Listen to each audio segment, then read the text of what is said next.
I'm just looking for work. There's no work here. Let's see. Well, is there something to drink? Is there something in the guitar case? Yeah. What? My guitar.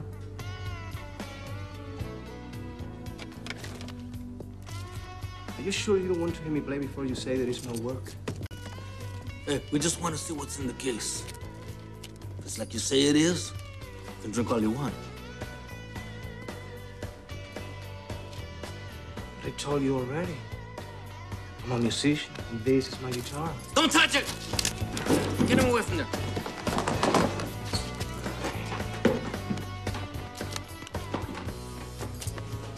Aye.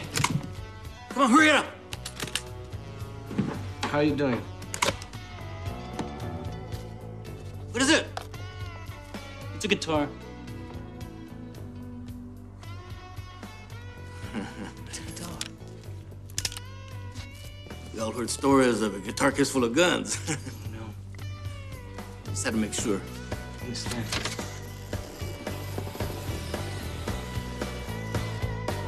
It's him! Well, yes, it's me. It's me. I'm not against you guys, so keep it down. Just keep it down. Hey, I'm just looking for a man who calls. Matardo! Not yet.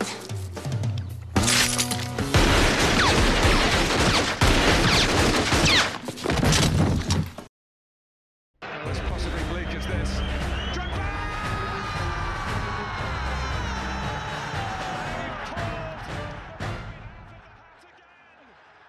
Enzo Fernandez to Chelsea, here we go, ये वो शब्द थे जिनको हम सुनने के लिए तरस गए थे सारे चेल्सी फैंस पिछले कुछ दिनों से। और कल रात को बहुत ही ज़्यादा लेट, लगभग 3:30 बजे के आसपास ये खबर आई है। 4 घंटे स्ट्रीम करने के बाद ये खबर आई कि Enzo Fernandez is a Chelsea player. 2031 तक का कॉन्ट्रैक्ट वो साइन करेंगे। और ऑब्वियसली बहुत मुश्किल से ये डील हुई है, काफ़ी पेचीदा थी ये डील। और डिटेल्स और आ रही हैं इसकी, तो वही है 6 इंस्टॉलमेंट्स में जो है इनका पेमेंट होगा। जो टर्म्स चेल्सी ने प्रपोज़ किए थे वो मान लिए हैं बेनफिका ने, तो एफएफपी में बहुत ज़्यादा मदद मिल जाती है। और इसी तरीके से जो है एक हिस्टोरिक, एक ऐतिहासिक ट्रांसफ़र विंडो का जो है वो अंजाम दिखता है चेल्सी के लिए। और ख़त्म हो जाती है ये ट्रांसफ़र विंडो। शानदार तरीके से जो है चेल्सी ने एड्रेस किए हैं अपने बहुत सारे जो प्रेसिंग इश्यूज़ थे। राइट बैक की कमी थी, मालो गुस्तो को साइन किया है जो समर में आएंगे। सेंटर बैक चाहिए था, एक बदियाशीले को लाया गया है। अटैक में एक बहुत ज़्यादा विगर और रिन्यूअल की ज़रूरत थी, फ्रेशनेस की ज़रूरत थी। तो आप मुद्रिक को लेके आए, जाओ फिलिक्स को लेके आए, नोनी मडियोके को लेके आए। यंग प्लेयर्स आपको चाहिए थे तो आपने साइन किया एंड्रे सेंटोस। एक स्ट्राइकर आपको चाहिए था, आपने डैट्रो फोफाना साइन किया, फिर से एक यंग स्ट्राइकर। और सबसे आपका जो प्रेसिंग इशू था सेंटर मिडफील्ड का, वो था एंजो फर्नांडिस, वो आपने साइन कर लिया है। इस सब पे एनकुंकू जो है वो आपको ज्वाइन करने वाले हैं समर में। तो बहुत ही बेहतरीन तरीके से जो है ये ट्रांसफ़र विंडो है जो चेल्सी ने मतलब हैंडल करी है। आउट गोइंग्स ज़रूर होंगी, 1-2 आउट गोइंग्स हुई भी। जॉर्जिनियो जो है वो आर्सेनल के प्लेयर हो चुके हैं और थोड़ा सा मुझे दुख हुआ जॉर्जिनियो को जाते हुए देख के। उस पर हमने डिस्कशन भी करी है, आप डिटेल में कल की जो स्ट्रीम्स हैं उनमें चेकआउट कर सकते हैं जो मेरे थॉट्स थे जॉर्जिनियो के बारे में। और दक्ष के साथ भी एक वीडियो बनाया था ए फॉर आर्सेनल, उस पर भी आप चेकआउट कर सकते हैं। और हकीम जिएच की जो डील है वो हो गई थी लगभग पीएसजी पे, बट पेपर वर्क जो है वो टाइम पे सबमिट नहीं किया चेल्सी ने, जो कि मेरे हिसाब से काफ़ी गलत किया चेल्सी ने।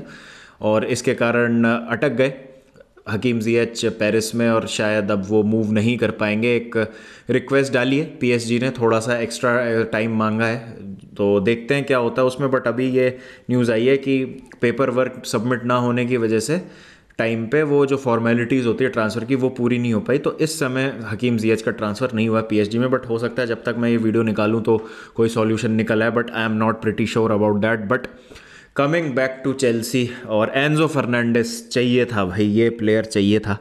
एक ऐसा प्लेयर जो कि टेनेसिटी लेके आता है, बहुत ज़्यादा फिजिकल है, सब कुछ कर सकता है, मल्टीपल रोल्स में आप खिला सकते हैं एंजो फर्नांडिस को। आप जो बोलें वो करने के लिए तैयार। बॉल छीननी है, रिकवर करनी है, he can do that. Drive करना है बॉल को, वो कर सकते हैं। क्रिएटिव है बहुत ज़्यादा, शॉट ले सकते हैं दूर से, थ्रेट है, गोल थ्रेट है मिडफील्ड से। इस तरीके का एक मिडफील्डर नहीं था चेल्सी के पास।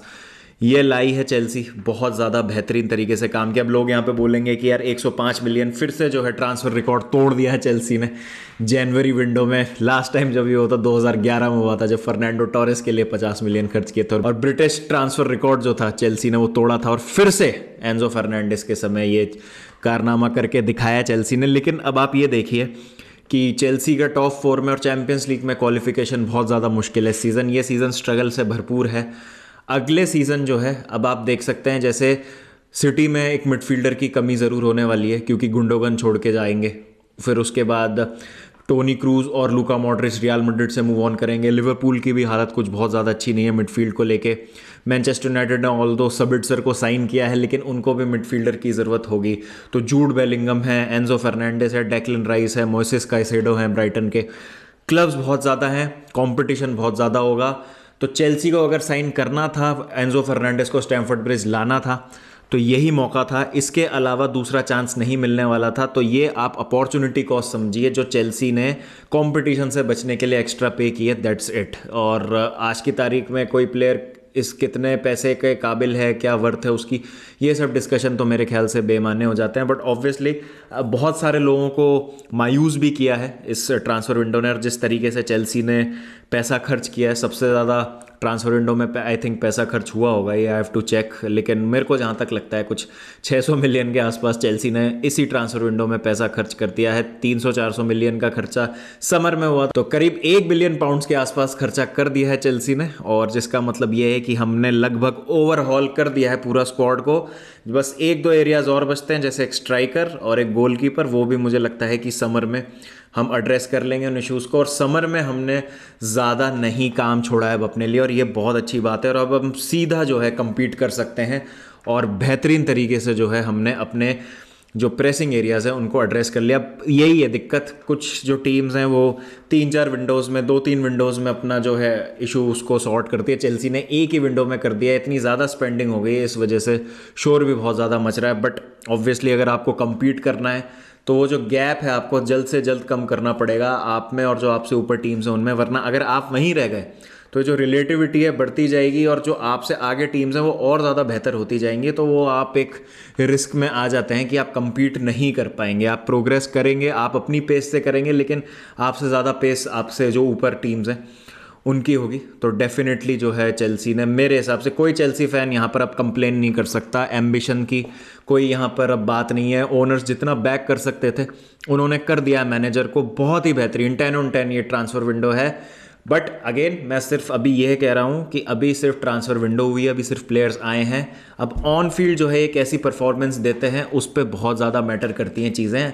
प्लेयर आने का मतलब ये नहीं होता है कि एकदम से जो है मैजिकली सारी चीज़ें ठीक हो जाएंगी। अब ग्रैहम पॉटर पे जो है जिम्मेदारी बहुत ज़्यादा बढ़ जाती है। अब कोई एक्सक्यूज़ नहीं है, अब किसी भी तरीके की कोई एक्सक्यूज़ नहीं है कि क्यों आप ख़राब परफॉर्म कर रहे हैं या क्यों उसी तरीके की फ़ुटबॉल खेली जा रही है। अब आपके पास प्लेयर्स भी आ गए हैं। एंजो फर्नांडिस के रूप में आपके पास एक बहुत ही बेहतरीन मिडफील्डर भी आ गया है। तो आप अब मेरे हिसाब से किसी भी तरीके की कोई यहाँ पे कोताही नहीं बरत सकते। और अब चेल्सी को कुछ विंस जो हैं वो बैक टू बैक लेनी पड़ेंगी किसी तरीके का अगर मोमेंटम बनाना है। चैंपियंस लीग में किसी भी तरीके का चांस रखना, although I don't think so कि चैंपियंस लीग में हमारा सफ़र बहुत ज़्यादा अच्छा होगा, but still as a fan हम अपनी टीम को बैक करेंगे। खुश हूँ मैं, जो रिक्रूटमेंट हुई है ओनर्स ने अपना काम कर दिया है। अब काम है मैनेजर्स और प्लेयर्स का कि जो भरोसा ओनर्स ने दिखाया मैनेजर पे, ग्रैहम पॉटर पे, वो उस पर खरे उतरें। जो उनको टीम चाहिए थी वो मिल चुकी है, एक अच्छी टीम मिल चुकी है, और ये एक ऐसा टैलेंटेड बंच बन गया है।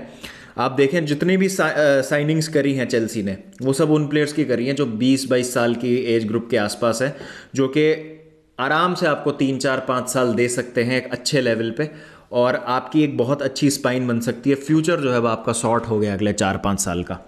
तो बहुत ही बेहतरीन तरीके की रिक्रूटमेंट हुई है ये। हाँ, ओवर पे ज़रूर किया होगा, बट मुझे नहीं लगता कि अब चेल्सी को ज़्यादा काम करने की ज़रूरत है। जैसा मैंने कहा, जितने हमारे मेजर इश्यूज़ थे वो हमने सॉर्ट कर लिए, एंड स्पेशली एंजो फर्नांडिस के आने से ये 1-2 नॉचेस ऊपर चला जाता है squad. Definitely Enzo Fernandez elevate करता है हमारे स्क्वाड को। तो I am absolutely buzzing right now. सुबह के 5:15 बज रहे हैं, लेकिन डेफिनेटली बहुत ज़्यादा खुशी हो रही है एंजो की जो साइनिंग है वो कंफर्म हो गई है। आई होप सुबह तक कोई ऐसा उलटफेर ना हो जाए जैसा ZH के केस में हो गया लास्ट मोमेंट पे। बाकी आप अपने थॉट्स बताएं कमेंट सेक्शन में, आपको क्या लगता है। ऑब्वियसली यहाँ पे बहुत ज़्यादा राइवल फैंस से मुझे पता है कि हीट मिलने वाली है चेल्सी को और चेल्सी फैंस को, क्योंकि जिस तरीके की हमने स्पेंडिंग करी है। बट जैसा मैंने कहा कि हमने फाइनेंशियल फेयर प्ले और जो रूल्स और रेगुलेशंस बने उनके दायरे में रह के ही सब कुछ किया है, तो दिक्कत ज़्यादा है नहीं। बट ये बस ये वाली बात है कि हमारे जो ओनर हैं बहुत ज़्यादा एम्बिशियस हैं, और जो चीज़ें हैं जो उनको दिक्कतें दिख रही हैं वो एकदम से वो ठीक करना चाह रहे हैं, जिसकी वजह से इस स्पेंडिंग को मेरे हिसाब से जस्टिफाइड मानना चाहिए। बाकी आपकी क्या राय है, do let me know in the comment section. मिलते हैं आपसे जल्दी और एक बार पूरा समराइज़ करेंगे, डिस्कशन करते हैं इस पर, लाइव डिस्कशन करेंगे ये जो ट्रांसफ़र विंडो हुई है, और फिर आगे देखते हैं क्या होता है। चलिए मिलते हैं नेक्स्ट वीडियो के साथ। ध्यान रखें अपना, take care and don't forget to keep the blue flag flying high.